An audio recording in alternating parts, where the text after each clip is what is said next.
पहला अध्याय श्री नारायण जी महाराज की स्तुति वर्णन करना व शौनकादिकों करके श्रीमद्भागवत कथा का पूछना व सूत जी करके इस अमृत रूपी कथा का प्रारंभ करना। सूत पौराणिक शिष्य वेद व्यास ने कथा श्रीमद्भागवत व्यास जी के मुख से जिस समय वह सुखदेव जी अपने पुत्र को पढ़ाते थे और सुखदेव जी ने राजा परीक्षित से कही थी सुना था, उसके थोड़े दिन उपरांत सूत जी पौराणिक नैमिषारण्य तीर्थ में, जहाँ शौनकादिक 28,000 ऋषीश्वर इकट्ठे हुए थे, गए और कारण इकट्ठे होने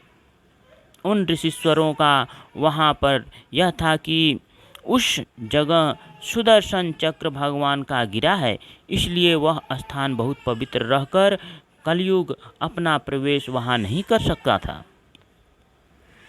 सो उन ऋषीश्वरों ने सूत पौराणिक से कहा, आपने वेद व्यास जी के पास रहकर सब पुराण पढ़े व सुने हैं, सो कृपा करके हमको भी सुनाओ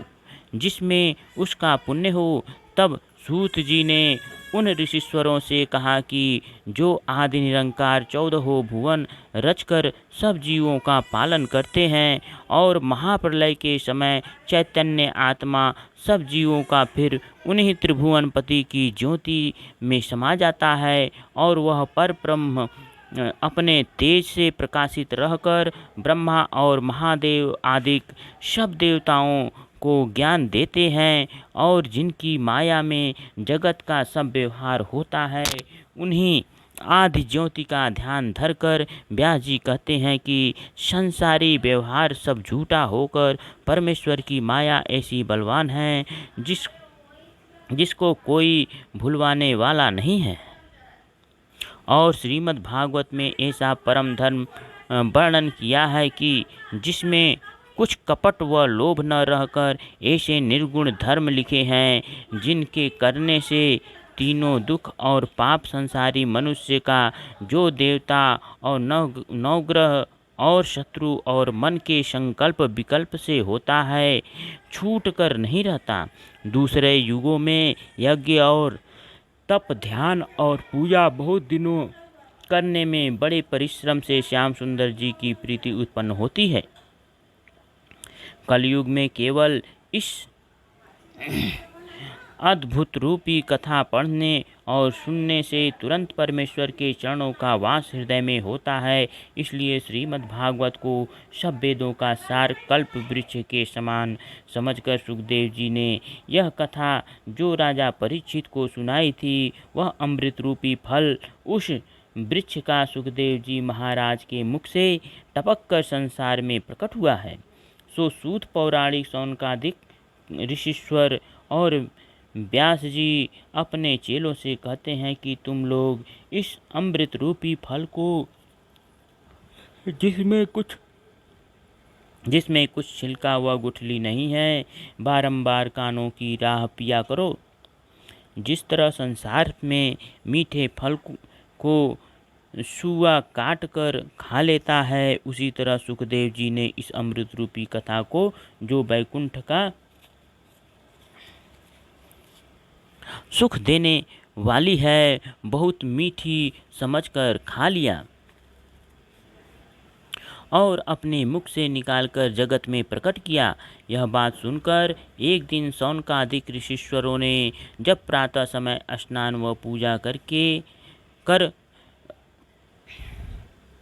यह बात सुनकर एक दिन शौनकादिक ऋषीश्वरों ने जब प्रातः समय स्नान व पूजा कर चुके, तब सूत जी को बड़े आदर भाव से बीच में बैठाकर कहा, आप सब वेद और पुराण जानते हैं, इसलिए हमें अपना चेला समझकर जो पुराण सब वेद और शास्त्र का तत्व संसारी जीवों के भवसागर पार उतरने के वास्ते उत्तम हो,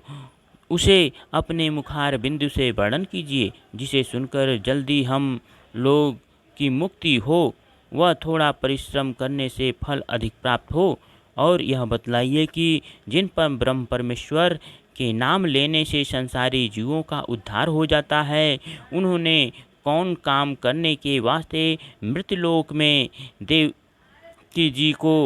गर्भ से श्री कृष्ण अवतार लिया और सगुण रूप धरकर बलराम जी के साथ जगत में कौन लीला की थी। और जब कलयुग के आदि में श्याम सुंदर बैकुंठ को पधारे तब धर्म किसके शरण रहा और किसे सौंप गए थे, उसका हाल वर्णन कीजिए। पर ब्रह्म परमेश्वर की लीला और कथा सुनने से आदमी 84 लाख योनि में जन्म नहीं पाता और आवागमन से छूटकर भवसागर को पार उतर जाता है। सुख सागर का पहला अध्याय समाप्त।